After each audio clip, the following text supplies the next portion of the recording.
And God said, Behold, I have given you every herb-bearing seed. To you it shall be for food. Genesis 1:29.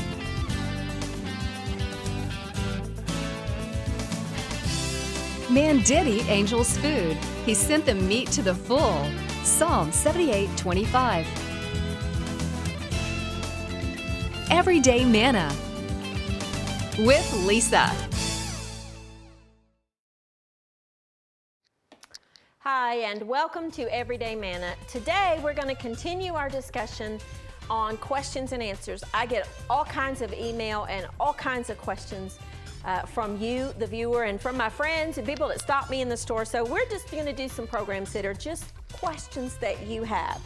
My next question, I printed out a list of some of the different things, was, can you list the most needed kitchen utensils and gadgets in which a beginner cook should invest?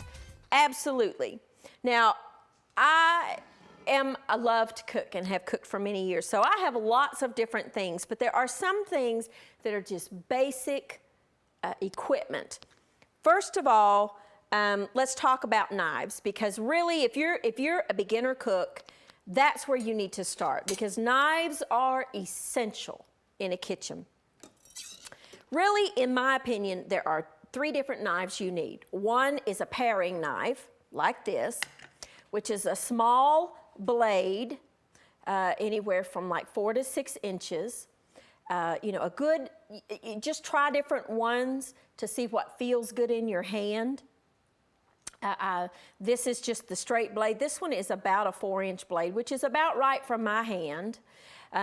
Some have a curved beak and some don't. I don't personally like the little curved beak ones, but this is just a good paring knife. You essentially do need a good paring knife. You need a serrated knife, which is like this. This is good for cutting bread, because if you try to use another knife for cutting bread, most of the time it'll squash it, if you will. A good serrated edge on there for your breads and things, and some slicing, but most of the time I use this pretty much all the time just for bread. You do need a good serrated edge, and that brings me to a point. I don't like knives other than the bread knife that have serrated edges. I like a smooth edge that you can sharpen. So then a chef's knife. Now there's 2 different types of chef knives. This one is your traditional chef knife. They come in 8 inches, they come in 10 inches, they come in 12 inches. For me, I like about an 8 to 10 inch. I am a small person, so I don't want to have a big, long knife. This one is your traditional chef knife. Has a curved blade, as you can see, with a point. You want a knife that isn't too heavy, but you want to have a good feel to it. Pick up different knives and see what feels best in your hand. This one is a chef's knife, but it is called a Santoku blade. Now, you can see how it has the little indents on the side of the blade. What that does is that's a little small air pocket that when you cut something, keeps the food from sticking to the blade. It also, as you can see the difference here, is a little more, this comes to a narrow point where this doesn't. I use a Santoku most all the time, but they both are great knives for your kitchen. A good chef's knife, essential in a kitchen. Start with knives, and I will say buy the best knife that you can afford, because this will last you a lifetime if you get good knives that you can sharpen and keep them in your kitchen. You won't have to replace them. I find a lot of times if you get just these cheap knives, they don't cut good and you have to replace them. So see there's all kinds of ranges of knives. There's one brand that I love, and it is a very inexpensive knife. I think the chef's knife's like $20, but it is a great knife and has a textured handle.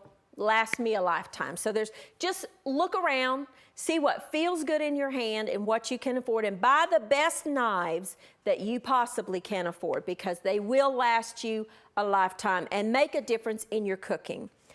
Now, pans. There are nonstick pans, there are hard anodized pans, there are stainless steel pans, and there's cast iron pans. For my everyday cooking, I like the stainless steel pans that you can buy anywhere. Aluminum pans are not my favorite. Now, aluminum conducts heat better, and most of your stainless steel will have a disc in the bottom covered in stainless steel because aluminum will spread the heat better, but get for everyday purposes, I like stainless steel pans. The aluminum pans, I don't feel are safe for you to eat with. It leaches aluminum into the foil, and food does burn and stick easier on those. Second, the hard anodized, which is what I use here on the set, love it because it is, it's not a non-stick, but things don't stick as much to it. I use the hard anodized. Most of the time I use stainless steel. On the set, I do use the hard anodized. The cast iron, I love cast iron. I have my grandmother's cast iron skillet that's probably 100 years old. Love it. Now, cast iron is inexpensive and fabulous to cook in. I brought an example here today. This is just two different kinds of skillets here. A lot of times you'll find these in yard sales, and if you'll scan it, if you'll zoom in here, you see these rust spots? Don't think that this pan is no good because it has that. Because you can take kosher salt and a scrubbing pad and get that off, and then you can season it. And how do you season cast iron? Put vegetable oil or the Crisco solid shortening oil all over the inside. Put your oven on 200 degrees. Put that pan in the oven for about an hour. Remember, this is going to be hot. Turn that oven off. Let it cool down. Wipe out the excess oil. And there you go. You've got a re-seasoned pan. You can find these at yard sales for next to nothing. And you can, even if it's all rusted up, just scrub it off and it'll be as good as new. And it'll look like this one that you can use in your everyday cooking. Chicken fried in cast iron is great. Cornbread made in cast iron is great. I use cast iron for a lot of different things at home. And probably if I had to pick one skillet for my purposes to use, it would be cast iron. I just love it because it adds such crispness and crunch to your food if you're frying that no other skillet can do. And you can pass this down from generation to generation to generation. This stuff never wears out. So I do encourage you to try cast iron. The only thing I don't do with cast iron, don't cook anything that has an acidic base, like tomato base or something that I'm using a lot of vinegar in, because it will react with the mineral in the iron and cause an off flavor. So don't cook like tomatoes in it, but anything else is wonderful in cast iron. And there you go, there's cast iron. Now, what tools would I use outside of knives and pots? Here you go, spatulas. This is called a fish spatula and is my new favorite spatula. Love this flexible blade. It has a thinner end so you can get under your food and turn it over. It's called a fish spatula, but I use it on everything from hamburgers to pancakes to fish, everything. I love this spatula, and I would encourage you to try that. I would get just a variety of things, and if you'll notice, I have two crocks here. This is a crock that I keep on my stovetop, and I keep my utensils handy. Just some basic spatulas. I would use, if you're using nonstick cookware, don't use metal on your nonstick. I don't care what the instructions with the cook pan says. Don't use metal, it will scratch it. Use rubber type utensils. So get you a couple of spatulas, some that are solid and some that have the holes. The solid's better for pancakes unless you're using the fish spatula. And here's a solid one, just like that. A couple of these. Then tongs. I have a couple of different types of tongs. This one is a rubber tipped for my nonstick skillets.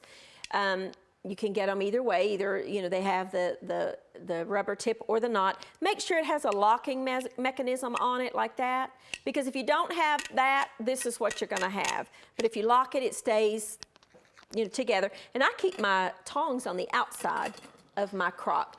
I love wooden spoons. I use a lot of wooden utensils. So for me, if I was buying one type of spoon, it would be wooden spoons. I use wooden spatulas and I use wooden spoons because it's easier on your pans. And I would just get a good, selection of 3 or 4 different types of wooden utensils. A ladle, I would go ahead and get a ladle, whatever brand you like, it doesn't matter. Some of them have a little curved edge, which is a pouring spout. This one doesn't. I find I don't really need it. If you're going to be baking, an offset spatula, which is what this is called, because it goes down, as you can see, this is called an offset spatula, is great for frosting cakes. If you're going to be baking cakes or spreading out batter, this is a good tool to have. And whisks.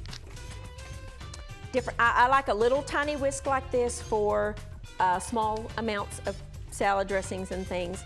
And then I would just get a small one and a medium to larger size balloon whisk for whipping up different things, salad dressings or gravies or anything like that. You really kind of do need a whisk. And then some little rubber utensils, little rubber spatulas. This one is a spoonula because it's a combination of a spatula and a spoon. These are great for getting that last little bit of peanut butter out of the jar, different sizes. And those are the basic things that I would start with. This is called a scooper, a food mover, a bench scraper for moving, things that you cut, you can get it and transfer it to the pan easier. Not essential, but very, very handy. A reamer, I like the wooden ones for getting the juice out of your lemons and limes and oranges and different things. Great little tool to have. Don't put your wooden utensils, by the way, like this in your dishwasher, but the rest of this stuff, I don't ever put my knives in the dishwasher, but the rest of this can all go in the dishwasher. If you want to expand just a little bit, get a little strainer. There's different kinds of zesters, peelers, a vegetable peeler, although honestly, 99% of the time I use a paring knife, so this would not be an essential ingredient or an essential tool for me, but it is handy to have if you're going to take like a piece of the zest off of a piece of fruit, okay, like that. Or some of them are little, you see the little holes on there and it gets the little zest off of there like that. That's just handy to have if you want it, but it's not something you would necessarily have to have. Those are just some of the little tools that I have in my kitchen. A meat thermometer, which brings us to our next question. How do you tell when meat is done? The easiest way is to buy a meat thermometer. Put it in the inside, the middle of the steak or the hamburger or the chicken or whatever you're cooking, and test the temperature. And recipe books will usually tell you what temperature to cook things to safely. That's the easiest way. These are not expensive. And you can get one and keep it in your kitchen, put it in there. Some of them are instant read, some of them are dial. That's the easiest way. But if you're cooking steaks, for instance, an old trick, and it takes a little getting used to, take your hand, relax your hand, touch right here. That is rare steak, how that feels right there. Loosely put your hand together and feel that same spot. A little firmer, that's medium. Do like this, touch that, that's well done. That's an old little trick to tell until you learn by feeling or timing. Rare, medium, and then firmer, well done. But the easiest way, truthfully, is to just buy a thermometer, a meat thermometer. Those are some of the basic equipment pieces that you need to have in your kitchen as a beginner chef. I'll be right back in just a minute, and we're going to talk a little bit about chopping.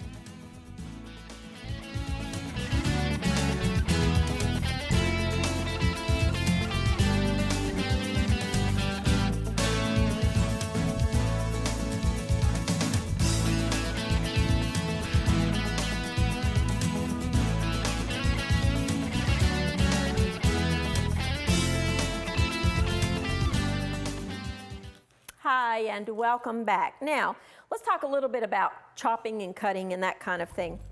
This is one of the questions that I got was garlic. How do you chop garlic and how do you keep it from going all over the place? Well, that's a good question. Two different ways. Use a knife or use a garlic press, which is, if you don't like to chop garlic, an essential thing. Put the peeled clove of garlic in there and press it together. It comes out here, and I'll show you in just a minute. Or you can chop it. Take a knife. This is a head of garlic. This is a bulb of garlic. Take your knife, the flat side of your chef's knife. Be careful of the blade. Smack your hand on there. Don't buy those fancy garlic peelers. Those things are a waste of money, quite frankly. Your knife does the same thing, and one less gadget on your stove. Take it and just take it. A good way to chop, keep the point of your knife on the cutting board, and then just go through it just like this until it's minced. You see how I'm taking the knife and I'm scraping the sides of my garlic together, the pieces, and then just go over it until it's as finely minced as you like. If you just put your hand here and then just raise the heel of the knife and go over it, absolutely you can get it fine. Another thing you can do is add a little bit of salt if you want it a little finer. Add a little salt and take the side of your knife like this, press really hard, and over a period of time, it'll create like a little paste. The purpose for the salt is to give a little gripability. That's one way of chopping garlic, and 99.9% of the time, that's what I do. But you can, if you want to. This is a fresh head of garlic because it is sticking together. Lightly tap, take that peel off, and then put it in your garlic press. Like this. Put this end down, press, and there you go. You can do that too, either way. Most garlic presses come with a little tool that you take out to clean the little edges there. That's another way you can do garlic. Either way works. That's actually a little more, for a beginner, that might be the easiest way for you to get it all the same size. You can also use a bigger hold microplane and grate your garlic, which we won't do that, but that's a good way to do it too. All right, second question is, define what I mean by julienne. When a recipe says julienne your vegetables, that means get them very, very fine. Now, you can buy a mandolin that'll do that, or you can just do it yourself. I'm going to demonstrate on a potato, but it's the same principle no matter what you're cooking. Get a flat surface to work with. Cut it into small, depending on how thick you want it, but you want it smaller.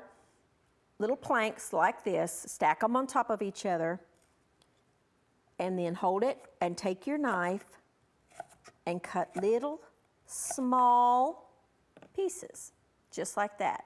Now that's what I mean when I say julienne.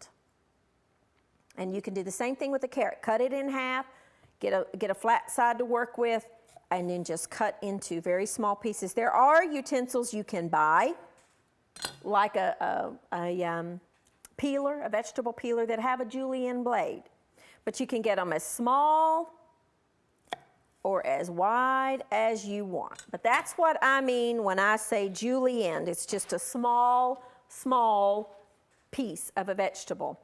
Now, a good way to dice, I'm going to demonstrate with a potato because I get a lot of questions about differences in dice size. Read the recipe. If it's a small dice, a medium dice, or a large dice. And I'll start with the large dice. Take your potato, or whatever it is that you're dicing, get a flat surface. To me, a large dice, cut it into bigger planks, and then go the opposite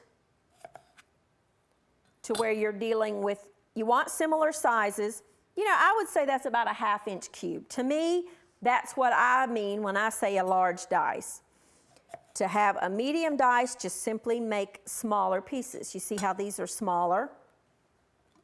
And if you need to cut them, again, that's okay. That's a medium dice. And then, of course, fine dice. Remember, we're still dealing with cut the pieces smaller. the planks smaller, if you will. Fingers out of the way. Curl them back if you want to. If you can get used to cutting with your fingers curled back, you're better off. And then a smaller dice, which is just like that, which is little small pieces. And that's how to dice. And I don't peel potatoes most of the time. I leave the peelings on to scrub them, but I'm just demonstrating on a potato. But it's the same principle with whatever vegetable you're cutting. Get it, cut down into manageable sizes, cut planks, and then go absolutely perpendicular to it, and you will have your dice. And there's just a quick little way to show how to dice small, medium, and fine. Now onions, let's talk a little bit about onions. I don't know how you cook without onions. I could not run a kitchen without onions because they're so essential in so many different recipes. But there are many different types of onions. And we're going to talk about some of those right now. All right, first of all, let's talk about basic yellow cooking onions. And there's a white onion too, and I meant to get one and I did not. White onions, yellow onions are staples in a kitchen. They can be used interchangeably. It doesn't matter if you have a white onion or a yellow onion. Either one is fine. When I say onion, I'm referring to either one of those. If a recipe says half of an onion diced, don't get the sweet onion unless it specifically says sweet onions like the Vidalias or the Maui Maui or the ones from the Walla Walla, I think is the name of them, because those have a sweeter taste. Or you can use that, but just know ahead of time that it is a sweeter taste than your regular workhorse onions, if you will.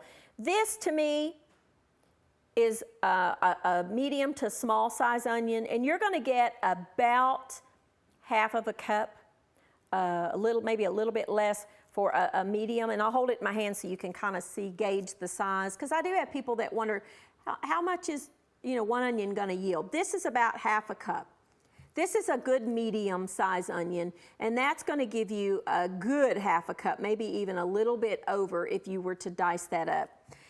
Either one will give you, good flavor, good basic onion in your cooking, or a white onion. A red onion is a different animal altogether, so to speak. Yes, it's a member of the onion family, has a totally different flavor. Actually, I learned something the other day. Didn't know this. This is healthier than this. I was watching a well-known doctor on TV, and I'll just leave it at that. And he was talking about healthy things you can eat. And I did not know, and I want to share with you, this red onion is healthier than this yellow onion, and both of them are very healthy because of the red coloring in the skin. So I am really going to work on switching a lot of my onion usage to the red onion.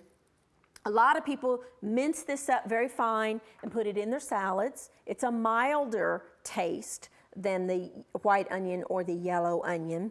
But they're good, good staple onion to keep in your kitchen. I find in my home, in my pantry, the red onions don't last as long as the yellow onions. So use these up quicker. They go softer, faster than the yellow or the white onions. Do not store your potatoes or your onions near each other, or do not store them in the refrigerator, because they are not meant to be in the refrigerator. They're meant to be in your basket, in your pantry, or somewhere away from cold. That's their enemy until you cut it. Once you cut it, you need to store it in the refrigerator. These are shallots, and that's a question I got. What is a shallot? A shallot is it's a member of the onion family, but it is a milder flavor than an onion. It's kind of a cross between onion and garlic. I love them. They're very mild. They usually come, as you can see, I've peeled back the skin on this one. They come in 2 globes. Each side of this is called a globe. They're delicious. And you can just mince them up just like you would an onion. Just take off that outer skin, and chop it just like you would an onion. It's a milder flavor. If you can't find shallots, I find them in the little bags with the specialty produce in most grocery stores. Some grocery stores do sell them bulk. They are great if you want to make a delicate sauce, like a bechamel sauce or something like that. You can use a shallot. It's a milder flavor than any of the other onions, and it's delicious in salad dressings. And I use them quite often in cooking for when I want a little bit delicate flavor of onion. And the next step down would be the green onions that you buy, and I didn't bring any today. The green onions that you get in bunches in the grocery store. They're a milder onion flavor, and they're delicious in cooking. And those are just some of the things that for onion, the members of the onion family. My next question is, what is a roasting pan? Well, this is a roasting pan. It's a heavy-duty pan. Oops, something under there. It's a heavy-duty pan with handles that you can put in and out of the oven.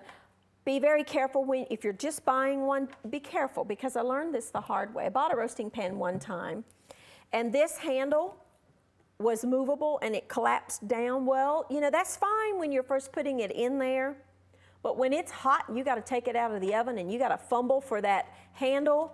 You burn yourself. So get a roasting pan that has stationary handles that you can get your fingers in with a pot holder. This particular one has a non-stick inside. You can get them non-stick or not non-stick, up to you, whatever you like. This is a good heavy pan. After I've cooked my turkey or ham or whatever I'm cooking, this one, if you get a good heavy duty one, the drippings in the bottom, you can place this straight on your eyes on your stove and make the gravy right in here if you wanted to. You don't have to. This is a roasting rack. Most of them come with a rack.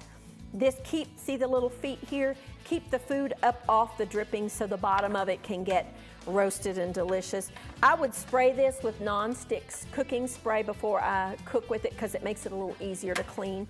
But that's a roasting pan, and they're very useful in the kitchen. All right, let's see. We probably got time for one more quick question. I bought a bag of frozen boneless chicken tenders. Are they good, or should I only buy fresh? Perfect to have in your freezer. I have a bag in my freezer right now. Keep it in there at all times. They are great to use straight from the freezer for stir fries or for baking or roasting. Part 2 of her question is, if I'm using it in a crock pot, do I need to thaw it first? Yes. Never put anything frozen straight into a crock pot to cook, unless it's like frozen peas at the last 15 minutes, because it won't come up to temperature quick enough to keep it safe to eat. So frozen chicken is delicious and an essential pantry staple for your freezer. Hope you've enjoyed these programs. Send me questions if you have them. We'll address them on a future program. I still have things to go, but we'll do that on a later date. Thank you for joining with me, and we'll see you next time on Everyday Manna. Thank you for watching Everyday Manna with Lisa. This program is made possible by viewers like you. Your support is continually needed to keep Christian programming on the air. Please send your best financial gift to Living Faith Television in care of Everyday Manna. P.O. Box 1867, Abingdon, Virginia 24212.